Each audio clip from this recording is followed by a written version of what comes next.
The purpose of this podcast is to educate and inform. It is no substitute for professional care by your doctor or your qualified healthcare professional. Never disregard or delay professional medical advice because of something you've heard on this podcast or in any linked material. Guests who speak on this podcast express their own opinions, experience, and conclusions. Dr. Shirley neither endorses nor opposes any particular opinion discussed on this podcast. The views expressed on this podcast have no relation to those of any academic, hospital, practice, institution, or other entity with which Dr. Shirley may be affiliated. Welcome to Forever Fab, the podcast on fashion, the art of living, and all things beauty. This podcast is curated by Dr. Shirley Madeir, MD, as the definitive source of holistic wellness through beauty.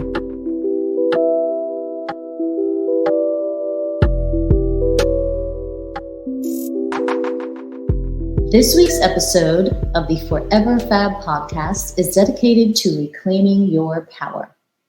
The title of this episode is Joy is a Self-Fulfilling Mindset: How to Change Your Mind from Chaos to Clarity. This is my interview with Darice Klein.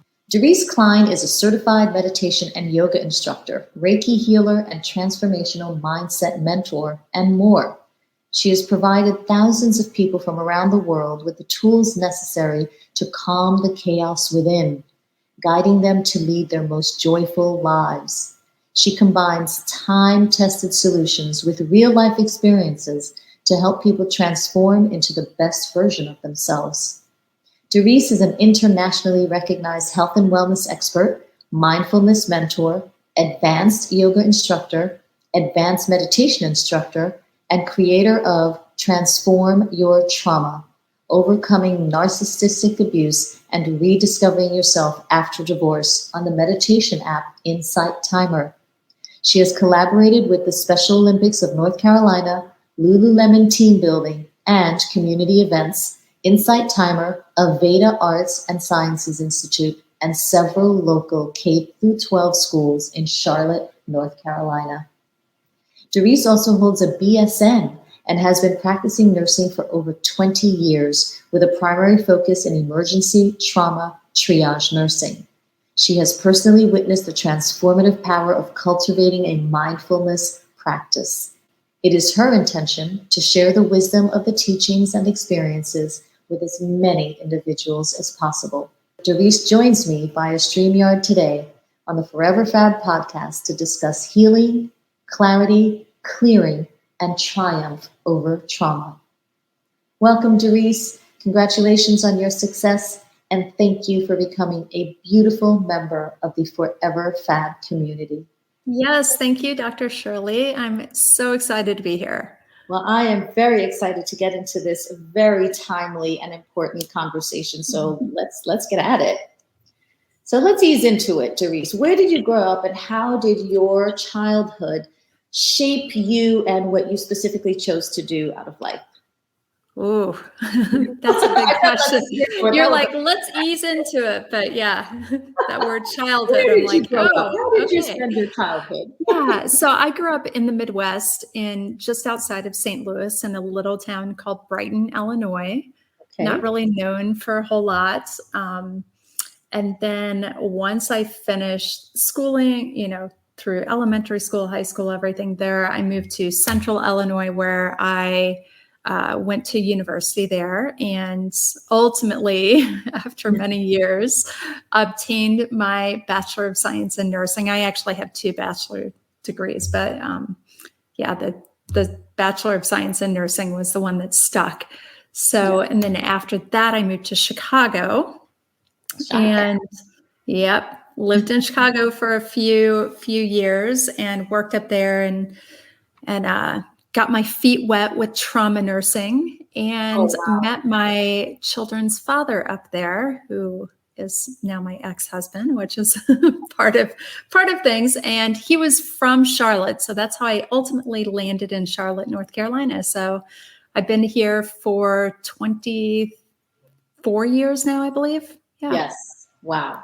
So you have a degree in nursing. So you wanted to become a nurse. Was that it?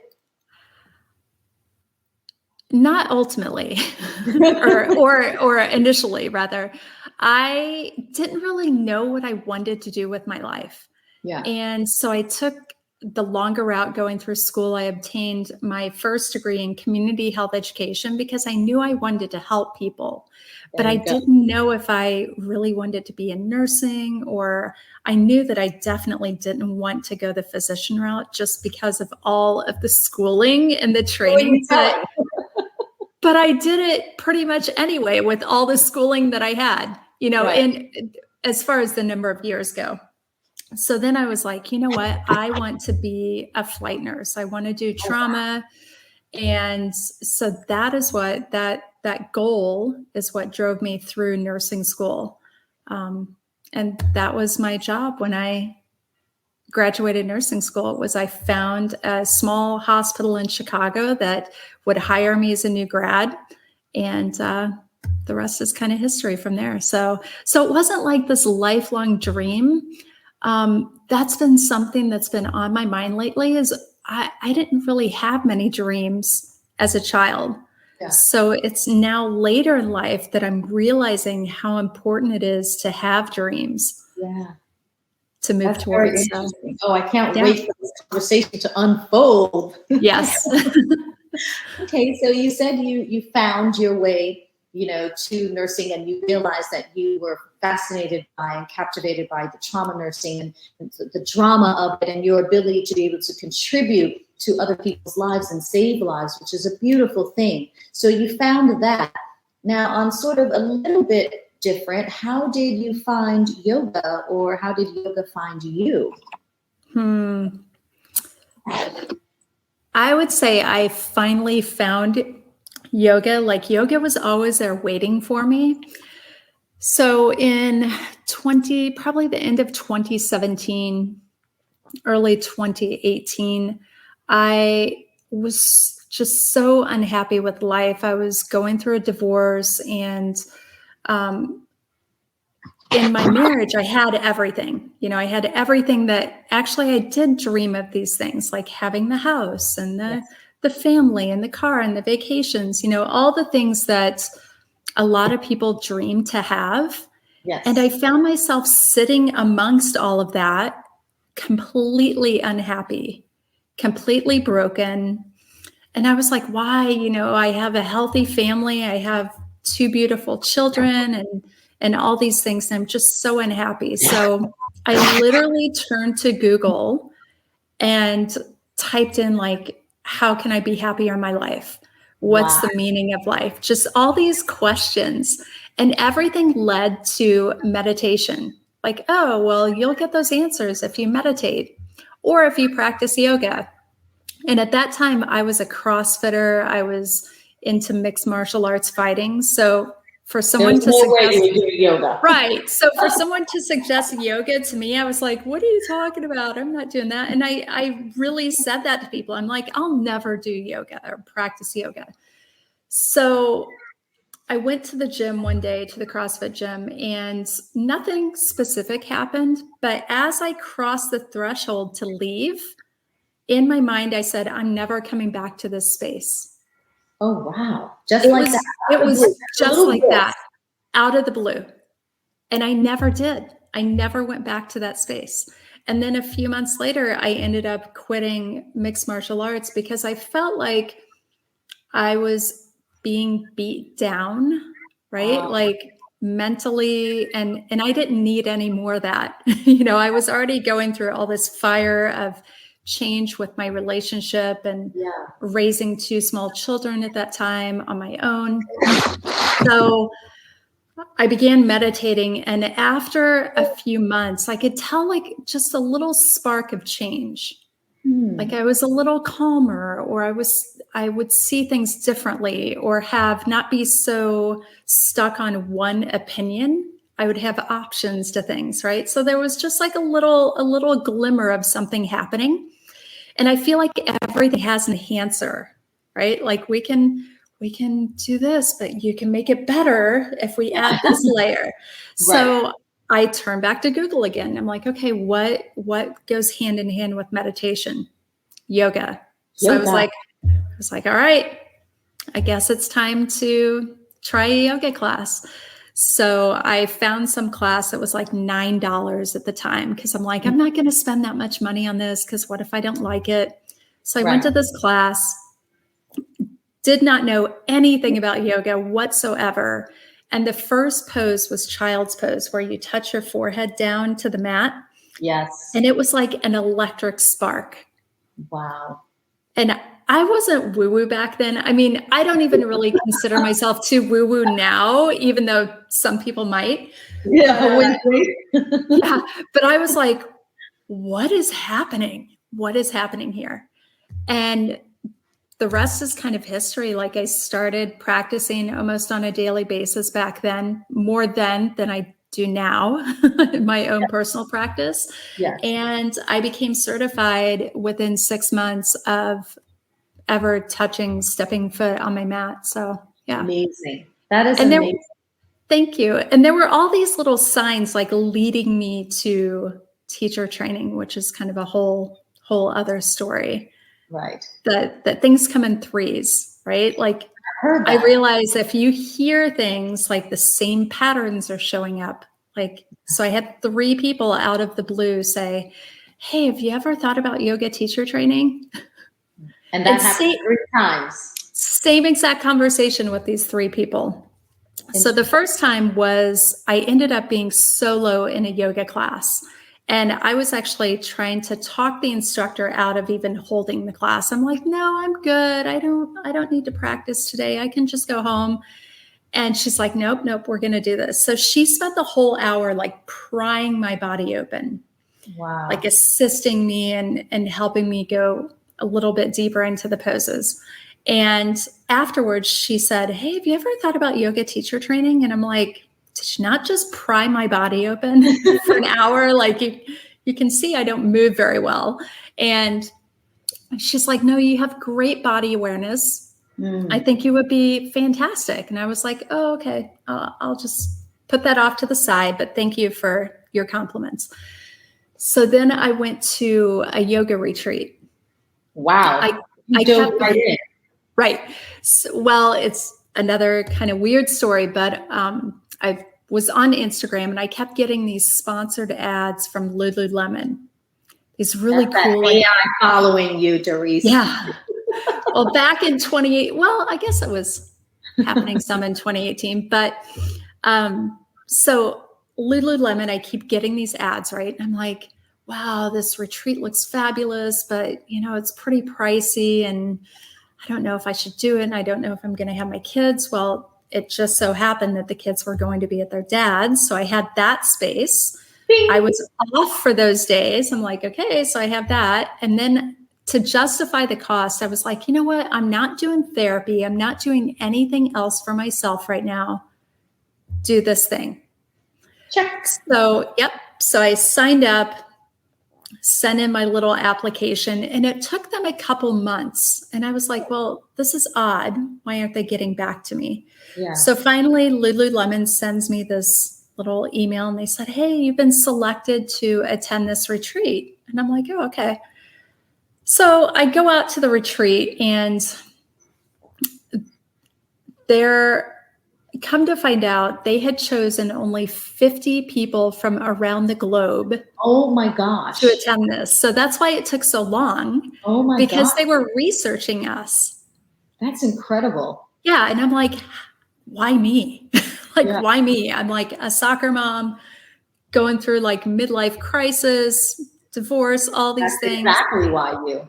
Right. So, so that was one of the big turning points in my self-development journey and my self-love journey, because I didn't know what any of that stuff was until that retreat. And it just opened up that shell, right? So it began with the opening up of your body. I'm sure there was some emotional release with that. And then it seems like there was just this theme of persistent, consistent opening that led you onto this path. Now, you've described along your journey that you woke up right? A few years ago. What do you mean by that? What was that awakening? Was it through this retreat or something else? Yes. So I'll add the 2 other times. So we had the 3 times for me to be a yoga instructor. So the 2 other times happened at this retreat. The first morning of the retreat, a yoga instructor named Baron Baptiste led one of the classes. And so afterwards, I went up to him and I said, man, I just loved your yoga flow. Like, that was a great class. I appreciate you taking the time to be here to guide us through this. And he goes, how long have you been practicing? I'm like, about 6 months. He's like, have you ever thought about yoga teacher training? And I'm like, coming from, one of the experts, that's major. And I was like, someone mentioned that to me last week. And I said, but I feel like I'm not ready because I need to know more about the practice and the foundations. And he's like, he just looked at me and he said, do it now. And he walked away. Oh, and so I'm standing there and I'm like, okay, that's pretty intense. Yeah. So again, I kind of let that go. And then the next day, there was another teacher named Janet Stone, and she had a guitarist, a singer, songwriter, guitarist playing while she was leading the yoga flow. His name's Kevin Paris. So afterwards, I went up to him and I'm like, hey, thank you again for being here. Same thing, just saying I loved it. And he goes, have you ever thought about yoga teacher training? I'm like, okay, so I guess when I go back to Charlotte, I'm going to look for a yoga instructor. So that's what I did after I left that retreat. But I feel like I began waking up prior to my divorce. And I believe my awakening is what probably ultimately led to that. Led to your divorce or led to? Led to the divorce. Yeah. Because I woke up and I'm like, I'm kind of putting everything together as to why I'm not happy. And this is one big chunk of it, and I believe, we're all on a journey, and sometimes we come together and we form a relationship with someone, and then you keep going on the journey, and maybe one person goes a different path and the other person stays on the same path or whatever. You just have this realization that you're better apart than you are together. And that's the realization that I came to. I'm like, I want my children to see what happiness is like. And I don't believe I can show them that with this combination. Right. So that's where I believe that the awakening happened. And it was from me being in the CrossFit gym and seeing couples together that treated each other with respect, that were truly in love with each other. And I'm like, wait, I don't have that. Yeah. So that was the awakening that I needed, or I wanted to seek change.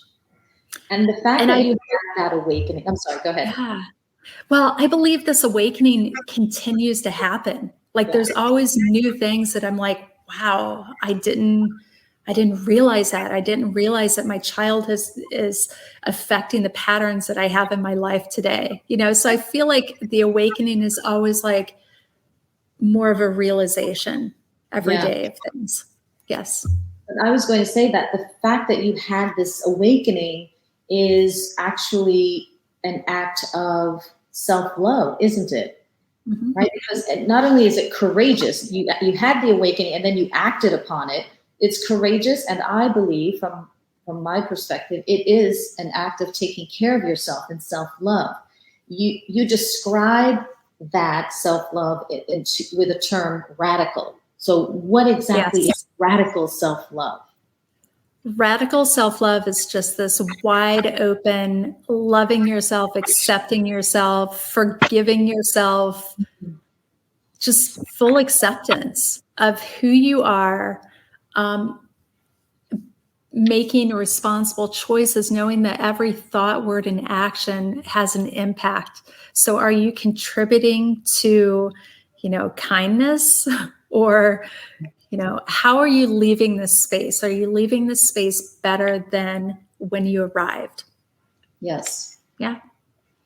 That's beautiful. I'm writing that down because everyone talks about self-love, right? Self-care, self-love. And yeah, it's gotten to the point where, it's quippy. It's like, oh yeah, self-love, girl, you got to have self-love. But I think if you dig down deep, I love the idea of radical self-love. It's more than just, loving yourself and being kind to yourself. It really goes deeper than that. And it touches upon your actions on other people, right? Because the way other people respond to us is part of that self-love. It's part of who we decide we want in our circle and near us and close to us. So I do like the way that you describe that. Thank you. You also, on your journey, described the situation where you found yourself perhaps in a dark place, or a place that you never thought you'd be before. Was that your divorce? And if so, what helped you navigate your way back to the light? Yeah, I would say that those years were some of the darkest years. Yeah. And I believe loving myself and accepting myself and continuing to do that daily and unfolding, like continuing to love myself more. And I believe also what makes it radical is that you're willing to embrace those like cringy sides of yourself that you're like, oh, those shadow sides, right? Yes. So, yeah. But I think it's important, you mentioned forgiving yourself. I think it is important to acknowledge, discover, let unfold, recognize, appreciate, right? The dark parts, the shadow parts, the parts that we don't really want other people to necessarily know about. But in order to experience that radical self-love, I believe you have to forgive yourself. So what would you say is the key to forgiving yourself? Do you just sit there and say, oh yeah, listen, I'm just human, I'm just gonna do whatever? Or is there a process of forgiving yourself, or is it just something you just have to be kind to yourself every single day? Yeah. So forgiving myself was another foreign thing to me for a while. We're so hard on ourselves in general. Right? We want to be so much for ourselves and other people that it's just like, if we don't do it, we clobber ourselves. Right. Yeah. It was in my yoga teacher training that I learned about forgiveness. And I had been working so hard to forgive there's three main people in my life that I was working so hard to forgive. And I'm like, I'm doing all the things, I'm meditating, I'm practicing yoga. I'm living in a kind way, compassionate to others. I just can't forgive them. Like I can't figure out how to forgive them. So my yoga instructor said, forgive yourself for not knowing then what you know now. Forgive yourself for not knowing then what you know now.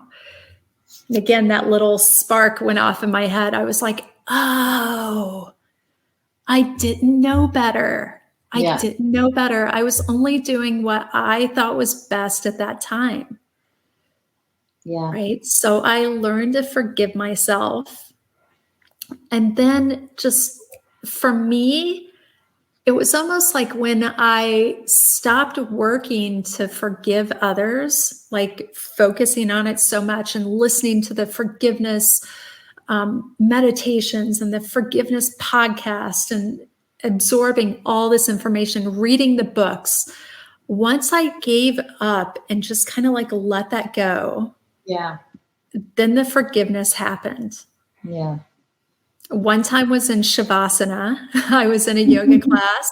I was just chilling out, having a great time. I'm like, this is the best class. The weather's beautiful. Like, I'm so fortunate to be in this class. And my voice came out of nowhere. And it said the name of the person. Wow. And it said, I forgive you. And I was like, again, where did that come from? Right? Like it just came out of nowhere. Right. So that was a very, I went from like bliss to like boo-hooing on my mat and trying not to interrupt other people. So then the second two people, I was in a therapy session, and I started therapy to gain as much clarity as I could for the new year. I believe the new year was heading into 2020, actually. Yeah. Wow. So this is the end of 2019, heading into 2020. Literally right before the pandemic. Yes. And I was in this session, and I decided to make a career change, to quit a job, focus more on health and wellness, teaching yoga, getting my certifications, doing all the things. And when I verbalized that decision to my therapist, out of nowhere, the other two people, it was like, hey, I forgive you. Wow. Weight lifted off of me. And I was like, how did that, like, how does the career change decision, how did that lead to forgiving these other people? Yeah. But it did somehow. So I don't really have an explanation for it. Yeah. It just happens. And I truly believe that in that, like, letting go, it creates space. Yeah. I think that's a perfect formula. And all of that you said, those are all the elements I think of forgiveness when I think about people who I've chosen to forgive. Yes. It is a choice, right? So in addition to that, I think, to your point, it's about letting go. It's also about allowing time to pass. There has to be an element of time, because maybe, day one after you're divorced, I don't think you were thinking forgiveness. No. Yeah. Right. It took a while. Right. So it takes a while. So allowing the space, allowing the time, letting go, and agreeing to change your mind on holding onto stuff that you don't need. And now, I do love the word, sorry to interrupt. I do love the word choice. Yeah. We have a choice in everything we do. So are you choosing to carry that weight that you're holding, of that anger, that resentment towards that person? Or do you choose to let it go? Right. And I know I'm making it sound easy. It is not easy, because you have to constantly work at that every day, or else it creeps back in. Yes. And I think there is freedom in the recognition that we have choice. We don't always feel that we have choice. And certainly there are lots of circumstances in life where one does not have a choice. But in those circumstances where we do have a choice and we can discern it, even though it's like incy, I think there's freedom in that. And there's healing in that. Yes. Now, if you were to summarize, and I know you live a beautiful life, but if you were to summarize the top 3 values that you live by, what would they be, and how do you consistently live in alignment with those values? I would say integrity, trust, and gratitude. Love it. And how do you maintain your alignment with living that way every day? I mean, that's hard. It's a practice. And most days I do wake up and I just say, like, hey, I'm grateful for the space that I live in. I'm grateful for my health. I'm grateful for the health of my children. When I go to the grocery store, I am grateful that I can afford these groceries, because I've been there with the calculator before, like, hey, can I afford this? Yeah. Do I have this much money in my bank? So I've been there, and now I can go, within reason. Like, some stuff I'll go to buy and I'm like, are they out of their minds charging that? Like, no, I don't need it that bad. But yeah, so just that daily practice of gratitude, and then integrity and truth. I am not a good liar. I am not a good liar. And that came with the awakening, because before I was in like the neighborhood gossip group, and, did you hear this? Did you, you go out to those dinners with certain people, and it's like gossip. Yeah. So, and what's going to be served. Gossip. Yes. Yes. And then I've learned that if those people are talking about other people, they're going to be talking about you. Hello. So is that the type of friend that I want to be, or is that the type of friend I want to have? No. So then I need to change that. But, so just truth. I mean, it's easier to live in truth, even if sometimes the truth is not very pretty, because a lot of times we think it is because everything's so curated online and in our happy worlds, but you can often see beyond that. Once you begin to awaken and see with clearer vision, you see beyond that. And we all go through the same stuff, it's just presented differently. And speaking of going through the same stuff and being presented differently, I've heard that people say that pain is a part of life. It's going to happen. But suffering is different, and that suffering is an option. Do you believe that? And what do you think that really means?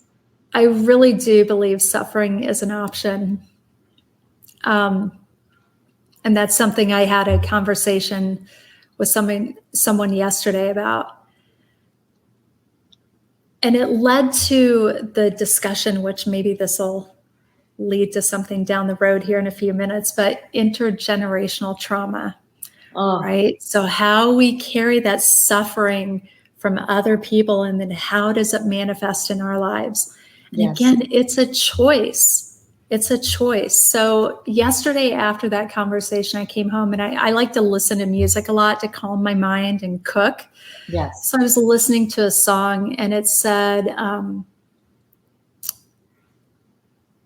something like, "Don't carry what isn't yours." And I'm like, oh, yes. And that's why I love music so much, because there's always these little messages at the right time. It's not ours to carry. Yes. Yeah. So so suffering is an option. But I do think your point about the intergenerational, or the trauma that's passed down, it may not be physically, but emotionally, and the heaviness and the burden of that, the psychology and the emotionality of trauma gets carried down the same way that perhaps storytelling gets carried down. So if something happened to your mother or your father or your aunt, and they keep telling you that story, and they tell you as a child, and they tell you when you're an adult, and then maybe you tell that story, there's definitely something that gets carried, not just through, but into the person who's listening to the story. Yes. So. Yeah. And it gets stored in our bodies. Yes. So that was another topic recently. I was having a conversation with someone about how, for me, it's difficult if I'm in a visualization meditation where they say, imagine a room with 5 doors. What does a door look like? Like, I have trouble creating that in my head. But if they're like, hey, drop into the room where you experienced a traumatic event, I'm like, boop, okay, here I am, right there. So I was like, why is that? And the person said, well, trauma lives in the body. It is stored in your body. So your body can go to that file and be like, okay, we need that thing that happened at 3 years old. Yeah. Boom, there you go. Files delivered.